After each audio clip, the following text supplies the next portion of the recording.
que está acontecendo em Cuba de tão especial? Houve uma passeata em Cuba. Aliás, numa das televisões que eu assisti, o presidente de Cuba estava na passeata. Estava conversando com as pessoas na passeata. Foi o político e diplomata Charles Maurice de Talleyrand quem melhor descreveu a conduta da família Bourbon. Não aprenderam nada, nem esqueceram nada. Se referia aos erros e escolhas que os monarcas franceses cometeram no passado antes de sua deposição e que voltaram a praticar imediatamente após serem reinvestidos no poder.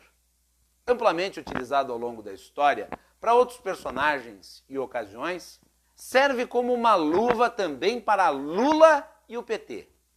A postura do ex-presidente e de seu partido em relação a Cuba e as recentes manifestações ocorridas no país é reveladora de uma tara pelo arbítrio de esquerda que jamais foi perdida. Apesar da tentativa de se aproveitarem da delinquência política do bolsonarismo para se reapresentarem como defensores da liberdade e da democracia. Em entrevista para a Rádio Bandeirantes, Lula fez questão de diminuir a importância do ato público com participação massiva da sociedade cubana. Reduziu tudo a uma mera passeata, que teria contado inclusive com a participação do presidente. Tentou comparar o contexto desse protesto com outros que são comuns, mas em países livres. Abre aspas. Eu cansei de ver faixa aqui, fora Lula, xinga Dilma, xinga o PT. Eu cansei de ver faixa. Eu cansei de ver faixa fora Bolsonaro, fora Collor, fora Fernando Henrique Cardoso. Isso tem em todo mundo. Fecha aspas. Trata-se de uma mentira. Não tem em todo mundo, não. Em Cuba, aliás, não tinha até poucos dias. Esse movimento é inédito em décadas. E não está a se tratar de uma democracia, onde as pessoas se sentem seguras para expressar o seu descontentamento, e sim de um regime de exceção, no qual as forças oficiais prendem de forma arbitrária ao menor sinal de crítica.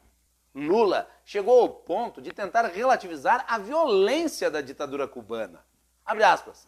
Agora, você não viu nenhum soldado ajoelhado no pescoço de um negro matando ele, fecha aspas, disse, fazendo uma referência torta ao caso George Floyd nos Estados Unidos. Ao contrário do que diz, as imagens que circulam das manifestações mostram meganhas do regime cubano infiltrados entre os civis, agindo de forma truculenta, para dizer o mínimo.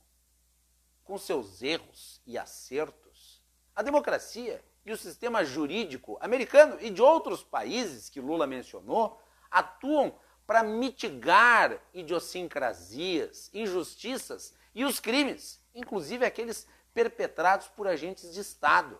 O policial que matou o Floyd foi preso. E em Cuba, com as suas prisões políticas? Há agentes das forças militares presos por excesso de violência? Pode alguém preso recorrer a advogado, como o Lula fez quando investigado pela Lava Jato? Há uma Suprema Corte que conceda habeas corpus, como Lula teve direito quando preso pela Lava Jato? Que direito possuem aqueles mantidos em calabouços, aqueles enterrados anonimamente após fuzilamentos sumários, ou mesmo os que precisaram fugir para buscar melhores condições de vida? As comparações despropositadas feitas pelo líder do PT dizem menos sobre Cuba e mais sobre a sua própria moral. Estamos diante de alguém que, ao contrário do que diz e propala, não gosta e não compreende o que é o Estado democrático e de direito. A pobreza em Cuba é resultante de um conjunto de fatores, todos eles intimamente ligados ao modelo econômico e político imposto pelos comunistas, que estão no poder desde a metade do século passado.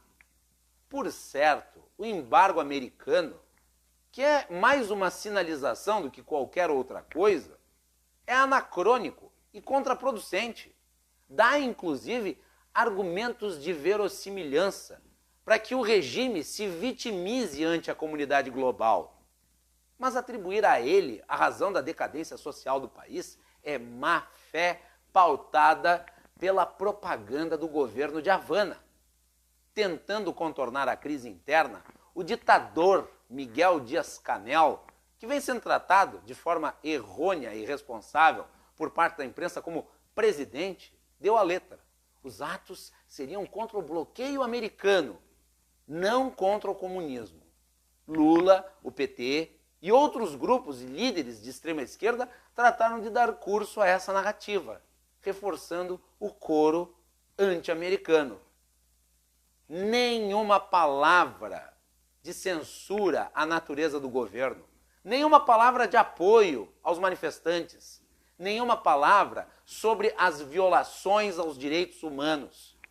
Os simpatizantes brasileiros da ditadura cubana tentam se apresentar como ferrenhos legalistas, militantes diligentes da liberdade de expressão e da alternância de poder. É uma carapaça política que será utilizada eleitoralmente em 2022. A situação em Cuba e a grita em favor do estado de exceção companheiro escancararam o que são de verdade: gado do Fidel Castro.